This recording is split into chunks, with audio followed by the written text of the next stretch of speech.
Savoir et comprendre les plus récentes nouvelles qui nous touchent. Eh bien, on rejoue un peu dans le même film qu'un peu plus tôt cette semaine, là, Alexandre. On a jusqu'à ce soir pour en venir à une entente avec les Américains. Et là, il y a quelques informations qui commencent à filtrer, notamment sur les demandes aussi de M. Carney envers les provinces. Oui, parce que pour un répit de 3 jours, on n'a pas su grand-chose. Ce qu'on sait, c'est qu'il y a une entente qui profile à l'horizon, une entente qui est pas parfaite du tout. T'sais, on parle d'une réduction de certains tarifs au lieu de l'annulation là, purement et simplement des tarifs là, entre 15, 25, 50% de tarifs là, qui nous planent au bout du nez, entre autres sur l'aluminium, l'acier. Il y a aussi la gestion de l'offre qui pourrait être attaquée. Là, je reviens là-dessus dans quelques petits instants. Mais c'est surtout que là, pour les premiers ministres, on est comme dans un flou. Là. Les premiers ministres des provinces un peu partout. On a jasé avec Mark Carney. Hier, Mme Fréchette n'était pas sûre de l'accord. Elle n'était pas capable de dire si c'était bon ou mauvais, ce qui est mauvais signe en soi, selon moi. Et après ça, il y a le retour de l'alcool américain sur les tablettes. Là. C'est plus important qu'on le pensait. Pour les Américains, c'est vraiment un affront, là, vraiment une bavure qu'ils veulent voir enlever. Et là, si Mme Fréchette, même le bouillant Doug Ford se sont montrés assez discrets, merci, il y a le premier ministre du Manitoba, lui, qui est pas du même avis. Wab Kinew, qui est très coloré, très aimé aussi dans sa province, qui lui a décidé de lever le coude en disant M. Carney nous a presque supplié. Il dit, si c'est pas supplié, c'est l'étape juste avant de remettre l'alcool sur les tablettes. Il dit que lui est prêt à se battre. Il dit Donald Trump est faible, les élections de mi-mandat s'en viennent, il risque de manger une volée sincère. On devrait mettre plus de pression et se battre. Donc il y a un peu cette attitude-là, peut-être le masque et le bouclier de Capitaine Canada qui sont passés de M. Ford à M. Kinew. Mais c'est sûr que ça met un tout petit peu d'eau dans le gaz quand même là, pour les négociations. Surtout que là, c'est minuit ce soir qu'on doit avoir pris une décision. Bon, et remettons juste 2-3 affaires en contexte. Ce qui est en train de se négocier présentement, là, c'est pas cet accord de libre-échange, ce qu'on entend souvent, là, l'ASEUM, l'accord de libre-échange entre le Canada, les États-Unis et le Mexique. Ça, on n'a même pas encore commencé là, à aborder la question de manière concrète. Là, ce qu'on essaie vraiment là, d'éviter, c'est cette nouvelle menace tarifaire de 50% sur à peu près 500 produits évalués à plusieurs milliards de dollars. C'est juste ça qu'on essaie de sauver. On n'est même pas là, dans le vif du sujet. Maintenant, il y a plusieurs trucs qui sont intéressants, qui ont commencé à filtrer. Tu nous faisais notamment référence aux commentaires là du premier ministre manitobain. Mais il y en a d'autres aussi. Là, il y a le premier ministre de Terre-Neuve-Labrador, M. Wickham, qui disait... Oh oui, les premiers ministres autour de la table ont quand même accepté de remettre là l'alcool américain sur les tablettes. Alors là, tu dis, OK, parfait, lui, il s'avance quand même beaucoup comparativement à une Christine Fréchette, qui a raison, là, était très prudente dans ses commentaires. Hier, on a même assisté à une scène particulière, c'est-à-dire que elle était au Saguenay-Lac-Saint-Jean pour présenter donc candidature. Et le point de presse était retardé parce que elle était au téléphone avec Mark Carney. On se souviendra que la veille, elle n'avait pas eu vraiment réponse à ces questions. Là, hier, on a senti quand même qu'il y avait des éléments de réponse qui lui avaient été fournis, mais on est extrêmement prudent au sein du gouvernement québécois. Et là, pendant ce temps-là, t'as aussi le ministre Dominique Leblanc qui est retourné dans sa garçonnière à Washington. Lui, c'était un aller-retour, parce qu'il était revenu au Canada. Quelques heures plus tard, il est reparti. Hey, je le vois rentrer la langue à terre en disant OK, on a peut-être un deal, on a peut-être le contour d'un deal, on a 3 jours, je retourne à Washington. Il aurait pu faire un FaceTime. Il aurait pu rester quand même à Washington. Ça peut être un courriel. Mais on sent vraiment jusqu'à la toute dernière seconde qu'on va essayer. Alors, est-ce que la nouvelle va tomber en après-midi? Est-ce qu'on va attendre vraiment minuit moins une pour tenter d'éviter? Et ça reste quand même un point d'interrogation majeur. Là. Et je t'amène d'ailleurs sur ton prochain sujet, parce que c'est la une du journal ce matin. Là. Il y a bien des producteurs qui sont inquiets. Il y avait, dans les dernières heures, des producteurs laitiers, mais là, c'est...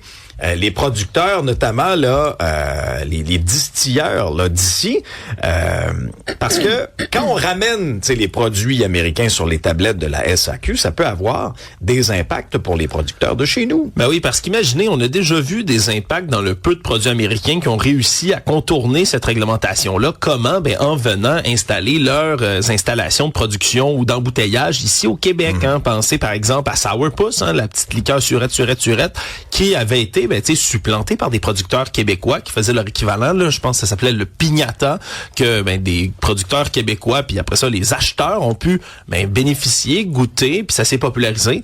Mais dès le retour du Sourpuss, ils ont vu leur vente fondre, voilà, d'un seul coup, parce que c'est ça, c'est un produit auquel ils sont peut-être plus habitués, que tu vois un peu partout d'un bar. Tu sais, il y a une priorité de certains produits américains comme ça, juste en image de marque. Et t'en parles, mes papilles gustatives souffrent. T'as la bouche rouge, comme si t'avais bu une slotch.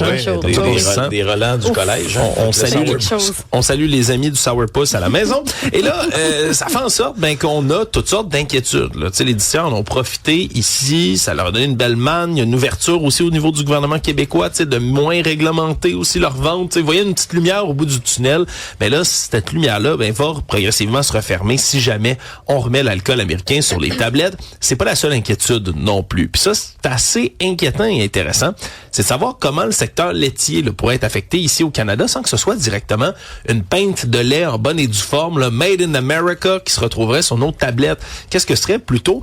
Sylvain Charlebois, le directeur scientifique du laboratoire de sciences analytiques en agroalimentaire, le monsieur bouffe et épicerie, qui est souvent sollicité sur ces questions-là, qui a décortiqué un peu le détail en disant c'est surtout les ingrédients dont il faut se méfier, parce que la brèche qui pourrait être ouverte, ce serait que dans nos yogourts, nos fromages, tous nos produits qui sont faits à partir justement de lait, ça pourrait être du lait américain qu'on utiliserait comme ingrédient. Et ça pourrait faire très, très mal à nos producteurs d'ici, parce que même si c'est moins vu directement sur nos yeux de consommateurs à l'épicerie, ça, c'est extrêmement important et lucratif pour nos producteurs. Fait que s'il y a une brèche là-dedans, ça pourrait avoir des répercussions assez graves. Et c'est pour ça qu'il faut être extrêmement prudent lorsqu'on entend, par exemple, le ministre Leblanc dire « la gestion de l'offre est intacte ». OK. Le système de gestion de l'offre est intact. Mais dans les dernières années, les Américains sont venus gruger, petit à petit, des petits bouts du marché à coup de pourcentage, puis à coup d'exemption sur tel produit. Alors, moi, j'ai sincèrement hâte. On l'a pas vu l'entente. On ne fait que spéculer avec des informations qui viennent à gauche et à droite. Et on entend aussi, parfois, les partis d'opposition dire « Est-ce qu'on aurait dû jouer l'horloge encore plus? » C'est-à-dire que, plutôt que de se précipiter à essayer d'avoir une entente, parce que ce qui va arriver, si on signe, par exemple, des tarifs de 25% pour l'industrie de l'aluminium, 15% pour l'industrie automobile, on va venir matérialiser dans une entente une menace du président américain. Alors que, advenant le cas où bang, Donald impose ses tarifs, après ça, il y a les élections de mi-mandat aux États-Unis, peut ressortir affaibli. Tu sais, quand je vous dis jouer l'horloge, est-ce qu'on aurait dû y aller pour cette deuxième alternative-là? On n'a pas la réponse ce matin parce qu'on ne sait pas ce qu'il y a dans cette entente-là. Mais moi, je me garde toujours cette possibilité-là de dire, ça dépend de ce qu'on nous présente. Si on nous présente un tour de force, puis que Keystone XL va faire en sorte que Donald est tout excité, puis qu'il est un peu plus conciliant, disons, pour les tarifs, peut-être qu'on va être agréablement surpris. Peut-être qu'on va avoir un méchant lendemain de veille demain matin aussi quand on va vous expliquer ça. Ce sera la deuxième nouvelle d'importance assurément aujourd'hui. On a beaucoup parlé de ça, des caméras corporelles pour les policiers. On a beaucoup parlé aussi du règlement, pour empêcher d'insulter les policiers à Montréal. Il y aura des annonces en ce sens aujourd'hui. Oui, on va en faire l'annonce du côté de Soraya Martinez-Ferrada, la mairesse, dès 9h ce matin, conférence de presse dans laquelle elle va expliquer qu'elle attend plus Québec, parce qu'on devait s'arrimer. C'est important de comprendre que quand tu mets des caméras corporelles, c'est une affaire de recueillir des images, mais encore faut-il que tu puisses les utiliser après ça dans le système judiciaire. Puis on se comprend que le judiciaire, c'est pas Montréal qui l'opère, c'est Québec. Donc on avait besoin de s'arrimer, mais ça niaise. Ça niaise depuis des années. Je vous rappelle que quand Valérie Plante a été réélue en 2021, elle a dit, dans la prochaine année, ça va être fait. 5 ans plus tard, il n'y a rien de fait toujours dans ce dossier-là. Mais déjà, on avait réservé un 40 millions de dollars par année pour le projet du côté de Soraya Martinez-Ferrada. Et là, elle dit, regarde, on va aller de l'avant. Et on fait ça juste avant les élections, bien évidemment, ce qui va faire en sorte que les partis qui veulent se présenter vont devoir venir expliquer qu'est-ce qu'ils feraient justement dans le système de justice pour s'arrimer à cette mesure-là. Donc, c'est lancé de l'avant. Il y a 3 semaines, le gouvernement du Québec a modifié un mécanisme de la loi pour permettre aux villes d'enregistrer des images. Fait que c'est comme déjà un premier pas dans la bonne direction. Il va falloir voir comment vont réagir aussi là les différentes parties. Il y a aussi 600 véhicules de patrouille qui vont être équipés de caméras, de lecteurs de plaques également. Tout ça, bien sûr, là, suit les allégations de racisme dans le poste de quartier 39 du SPVM. Ça a relancé le débat, ça l'a remis d'actualité parce qu'on s'entend que dans ces situations-là, on aurait aimé ça avoir des caméras corporelles pour voir de plus près la situation.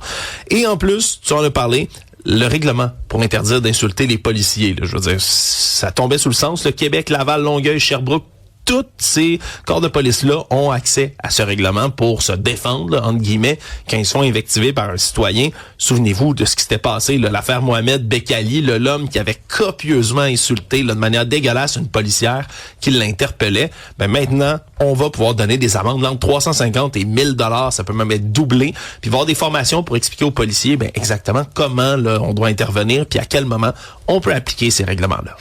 Il est à peu près temps, sincèrement, qu'on arrive en 2026 sur ces questions-là. De un, c'était complètement farfelu, inacceptable, tu sais, que des gens vulgaires puissent insulter comme ça des policiers et policières, tu sais, sans aucune impunité, sans qu'ils puissent avoir de conséquences. Puis là, tu traverses le pont, tu t'en vas, tu sais, tu mets juste le pied de l'autre côté, puis après ça, le règlement était différent. Alors ça, c'était complètement farfelu, c'était complètement ridicule. Il était à peu près temps qu'on agisse là-dessus. Pour ce qui est des caméras, ça va aussi dans les deux sens, là. C'est-à-dire que parfois, on a sur le web des petits extraits d'interventions policières qui sont partagés.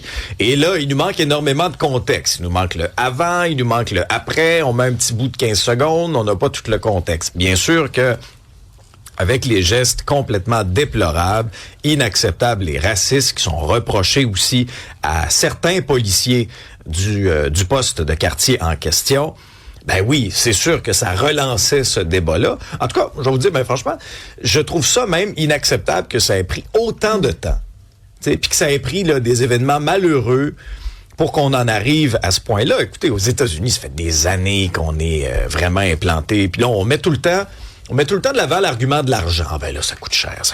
Ben oui, mais plus on taponne, plus on étire ça, plus ça va coûter cher aussi. Si on l'avait fait il y a bien des années, ben ce serait déjà implanté. Bon, mieux vaut tard que jamais quand même, là, mais... Puis pensez aux cas célèbres où des caméras de surveillance corporelle ont été capables de faire la différence. Pensez au procès de George Floyd. Par exemple, l'assassinat de George Floyd, on sait que c'est un assassinat parce qu'on a tous vu les images affreuses à glacer le sang qui ont fait le tour du monde. I can't breathe. Ben, tout ça a été enregistré par la caméra du policier. Puis c'est ce qui a causé finalement son emprisonnement et sa condamnation. En une du journal, sondage assez révélateur de la firme Léger, les Québécois qui bougent de moins en moins. Ouais, le tiers des Québécois se sentent en moins bonne santé qu'il y a 5 ans, dont 23% des jeunes. C'est peut-être ça aussi qui vient là attirer un peu l'attention en voyant qu'il y a de plus en plus de personnes plus jeunes, donc qui sont censées être en meilleure santé, être un peu plus fringants, mais qui se sentent eux-mêmes là, fatigués, des burn-out à 25 ans, là, quelque chose qu'on voyait pas avant. Mais ça, on commence à le voir. La majorité des Québécois qui se sentent épuisés